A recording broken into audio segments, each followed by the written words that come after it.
bersilaturahmi ke rumahnya sahabat Ibnu. Dia ini salah satu yang hobinya itu ngukut gitu ya. Maksudnya ngukut atau memelihara. Katanya memelihara ikan cana yang sedang viral sekarang, sahabat-sahabat. Oke, jangan dulu skip, kita lanjutkan. Oke, sahabat-sahabat, saya sudah. Bisa diperkenalkan dulu, Bang? Halo, perkenalkan, nama saya Ibnu Fari Fatorozi, asal dari Jatinangor, Jawa Barat, Kabupaten Sumedang. Gimana, Bang? Nah, di sini Bang Ibnu saya mau bertanya-tanya mengenai katanya Bang Ibnu ini hobinya memelihara ikan cana ya? Ya, betul. Cuman baru pemula sih. Saya baru memiliki 3 ekor cana dengan spesies yang berbeda gitu, Bang. Oke. Nih, di sini sahabat-sahabat. Nih, kalau ini cana apa nih? Ini saya memiliki cana jenis cana Maruriolides Asia Yellow Centarum. Oke, nanti videonya khusus tuh buat tuh ya. Soalnya nih Yellow Centarum. caangnya berlebihan, sahabat-sahabat. Jadi memiliki berapa spesies? Kalau di dunia percanaan itu ada banyak sekali. Cuman yang paling banyak kita temui jika kita ada di penghobi ikan cana, yang paling laku di pasaran itu yang pertama adalah cana Maru Yellow Centarum yang seperti ini. Ya. Lalu ada Asiatica White Spot. Bentar itu cana Yellow Centarum itu berasal dari mana, Bang? Kalau untuk Yellow Centarum ini berasal dari Riau dan sungai-sungai yang ada di Indonesia. Ini asli endemik Indonesia. Kalau Centarum kan nama sungai. Nanti juga ada nama Red Sampit. Oh iya. Itu kan dari Sungai Sampit. Lalu ada juga Red Barito dari Sungai Barito. Nah, untuk kepunyaan saya ini dari Centarum. Centarum ya. Dan ini bisa maksimal ukuran sampai 60 cm up. Itu bisa sampai 1 meter kurang. 1 meter kurang. Nah, tadi itu sampai 60 cm ya? 60 cm up ini. Untuk yang saya punya ini cuman sekitar 18 cm lah, masih remaja lah. Masih remaja. Masih, kalau kata orang-orang kontes ini masih cana progres. Cana progres ya. Nah, ini waktu dulu beli berapa, Bang? Kalau untuk harga cana untuk Yellow Centarum ini kan tergantung size ya. Ya. Untuk babyan paling kita bisa merogoh kocek 50.000 untuk baby. Kalau baby, oke. Nah, untuk yang remaja seperti ini biasa di pasaran 100.000 sampai 100 sampai 200.000 up lah ke atas. Nah, untuk yang sudah jadi, untuk contoh yang sudah jadi mungkin sama Bang Fahmi bisa dikasih footage-nya itu yang warna kuning pisang. Oke. Itu bisa sampai harga jutaan. Iya, siap. Nah, ini kan kata orang-orang Sunda mah nanaonan sih ukut bogo gitu. Iya. Nah, ini yang diambilnya itu apakah dari kegalakannya atau dari dagingnya atau gimana, Bang? Kalau dari cana sendiri kan memang cana kan nama famili, nama genus. Ya. Nah, dari mungkin cana itu bukan terbagi sih, ada berbagai macam tipe. Nah, mungkin yang ada untuk makan, ada untuk cana ternak, cana yang bisa kita konsumsi, dan ada cana yang seperti ini. Ini kan maksudnya cana hias, cana yang bisa glowing lah, bisa glowing warnanya gitu, bisa sampai ini. Kalau cana yang konsumsi ada namanya cana striata yang full hitam dan dagingnya bisa sampai banyak gitu kan. Iya. Kalau ini emang gede, cuman kan sebagai penikmat ikan hias ini warnanya sangat cantik nanti kalau udah besar. Iya, siap. Nah, kalau yang di atas ini apa, Bang? Oke. Yang di atas ini gelap ya. Nanti bisa dikasih foto kali ya. Iya. Ini adalah cana Asiatica. Ini cana Asiatica. Nanti lu, Bang. Ini bisa dilihat. Bisa. Ini cana Asiatica. Kalau yang saya punya ini tipenya cana Asiatica White Spot. Ditandai dengan warna coklat. Lalu di sekujur tubuhnya ada hitam-hitam dan mutiara-mutiara. Nah, semakin banyak mutiara dalam ikan ini, nah harga jualnya itu semakin mahal. Nah, ini nih yang unik. Ini masih baby. Tapi galak ya? Galak, ini galak. Oh. Cuman mungkin karena sinar HP jadi agak down mentalnya. Ini tuh namanya blue pulcra. Blue pulcra nanti kalau udah besar ikan ini akan full warna biru dengan bintik-bintik kuning dan bintik-bintik hitam di sekujur tubuhnya. Oke. Nah, kalau ini kan asli Indonesia. Ya. Kalau ini asli mana ini? Ini ada yang bilang asli India, ada yang bilang asli Cina atau Vietnam. Oh, Dari Vietnam. Di Indonesia tidak ada, cuman untuk hasil breedingan banyak. Untuk hasil breeding banyak di Indonesia, sudah banyak. Gila. Ini lumayan galak nih. Gila. Lumayan Nah, galak. kalau ini Indonesia sama. Ini bukan dari sama sih kayak Asiatica, dari Asia lah, jadi Asiaan. Asia. Oke. Vietnam, Myanmar, Cina dan lain-lain. Itu ada bintiknya tuh di Iya. atas ya. Nanti udah besarnya nih, sangat keren ini. Keren. Full biru, terus bintik kuning dan bintik hitam. Nah, ini dari usia. Kalau ini berapa tahun? Ini kisaran 4 bulanan sampai 5 bulan lah. 4 sampai 5 bulan. Kalau ini Kurang. Ini paling baru 2 bulan. 2 bulan. Ini sama. Ini baru kisaran 2 bulan sih. Kalau Channa pulchra ini masuknya Channa dwarf atau Channa yang kerdil. Untuk ukuran yang paling besar ini cuman hampir sampai 30 cm lah, 30 cm. atau 25 cm. Kalau ini kan bisa sampai 60. Iya. Nah, ini gak akan sampai 60 karena masuknya Channa kerdil gitu kan. Iya. Kurcaci. Kurcaci. Ada Iya, banyak bisa. sih Channa kerdil tuh kan ada banyak. Ada Channa Andrau, ada Channa Red pulchra, ada Channa Red Andrau, ada Channa Limbata dan lain-lain. Oke. Nah, dari ketiga ini apakah spesies yang sama gennya sama atau berbeda? Iya, sama-sama Channa. Kalau orang Sunda kan bilangnya ini bogo. Bogo. Cuman dari tangkapannya juga beda. Ini dari daerah mana dan daerah mana. Tapi untuk family sama, family Channa. Mempunyai ini ya ciri khas masing-masing gitu. Iya, pasti kan dari tadi sudah dilihat kan kalau Yellow Centaurum ini kan poletnya ada yang namanya bunga tuh, ada yang nama bar.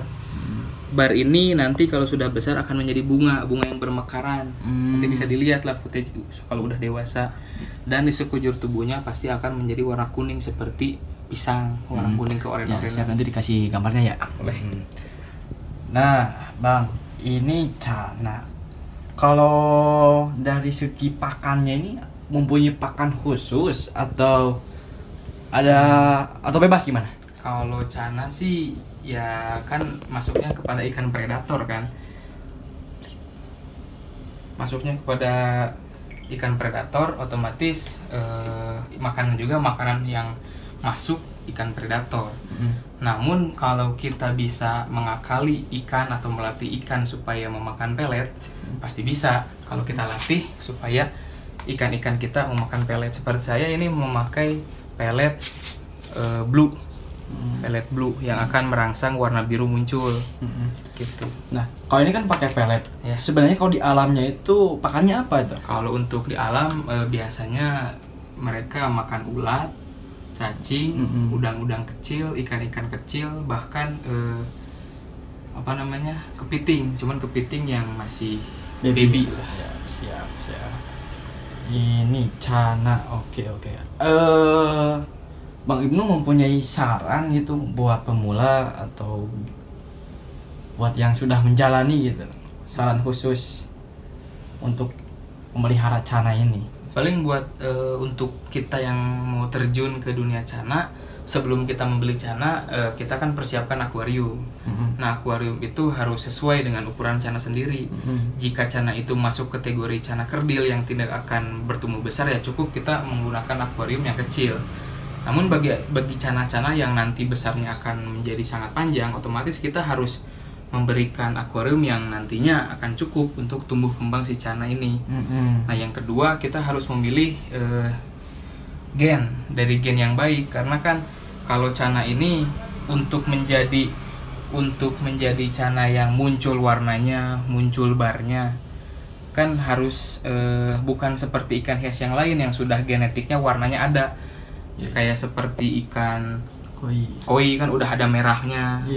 Channa lebih ke kayak arwana super red yang harus memakai tanning untuk merangsang tumbuhnya warna merah sendiri. Kalau Channa kan ini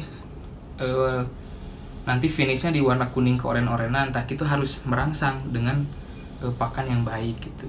Oke. Nah, untuk merawat akuarium yang baik dan benar itu bagaimana, Bang?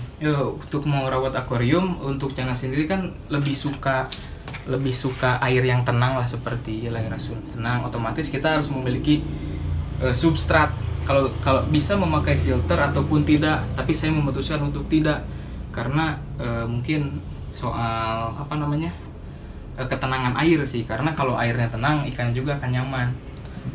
Terus diusahakan di setiap tank itu harus ada substrat. Substrat itu kan tanah dari pasir Malang, dari pasir Bali, bahkan dari pasir silika sekalipun gitu. Itu pasir, gengs. Pasir. Kenapa yang ini? Nah, ini tuh pasir, bukan tanah ya? Bukan, pasir, substrat lah untuk menyaring kotoran-kotoran. Kalau buat ini, Bang, buat pemberian pakan itu satu hari tuh berapa kali? Apakah bebas kalau kita hobi lagi gabut nih mau kasih pakan aja gitu, atau terjadwal gitu, Bang? Kalau saya sih terjadwal karena saya ini ingin progres, ingin memunculkan warna dan memunculkan bar yang baik untuk si Cana ini. Otomatis saya dijadwal, makanya 2 hari sekali. 2 hari sekali? 2 hari sekali untuk pakan sendiri. Kalau untuk breeding atau kita akan berkembang biak, kita harus bagaimana caranya supaya akuarium sama seperti alamnya. Biasanya kita pakai ketapang atau kita pakai air hitam dan kita tutup, digelapin akuariumnya. Itu kan harus sesuai dengan alam kalau kita mau breeding, mau berkembang biak. Tapi kalau kita untuk kontes, untuk nyari progres, untuk menghasilkan warna, kita harus teratur dalam memberi makan. Kontes emang ada kontesnya gini? Ya, kalau Cana kan sekarang lagi hype-hypenya, lagi rame-ramenya. Kontes suka ada di mana-mana gitu. Kontesnya itu kayak cupang diadukan gitu atau gimana? Kalau cupang kan emang ada yang adu, cuman ada yang kontes secara dari warna gitu ya? Lalu dari fisiknya, dan yang paling penting itu dari mental. Dari mental. Yang kayak gimana tuh kalau mental? Kalau mental tuh dimana ikan, yang pertama mental, ikan berenang di atas seperti ini, lalu respon terhadap jari. Ketika ada jari yang mendekati, pasti dia akan marah, dia akan mengikuti jari seperti mengikuti lawannya. Karena mau tidak mau Cana itu seperti cupang, atau dengan kata lain musuh teritorial. Jadi kalau ada musuh di sekitarnya pasti akan diserang. Jadi satu tank satu Cana, kecuali kalau berjodohan bisa 2. Oh, jadi satu akuarium itu tidak baik ya buat 2 Cana atau 5 Cana? Tidak boleh. Satu aja ya? Satu. Kecuali ada pengecualian. Kalau si Cana hasil breedingan, jadi satu indukan. Kalau satu indukan di satu tengkan dari waktu kecil, pasti itu bisa sampai gede.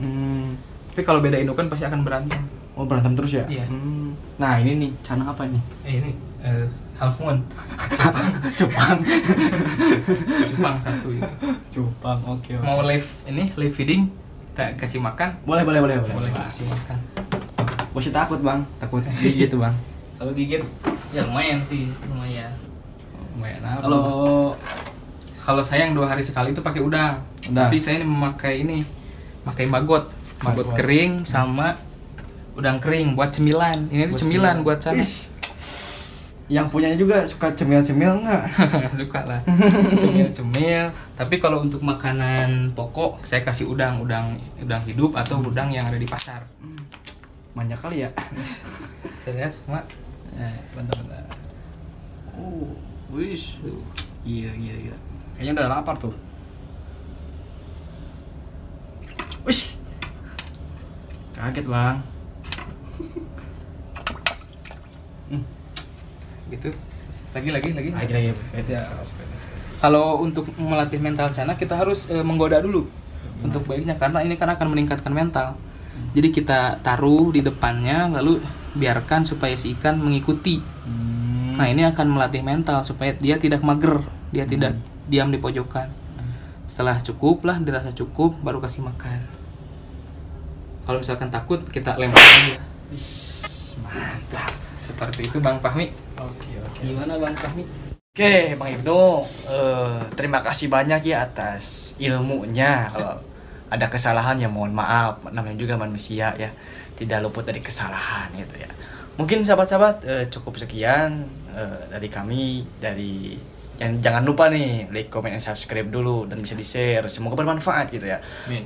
Cukup sekian, wallahu muwaffiq ila aqwamit thoriq. Wassalamualaikum warahmatullahi wabarakatuh.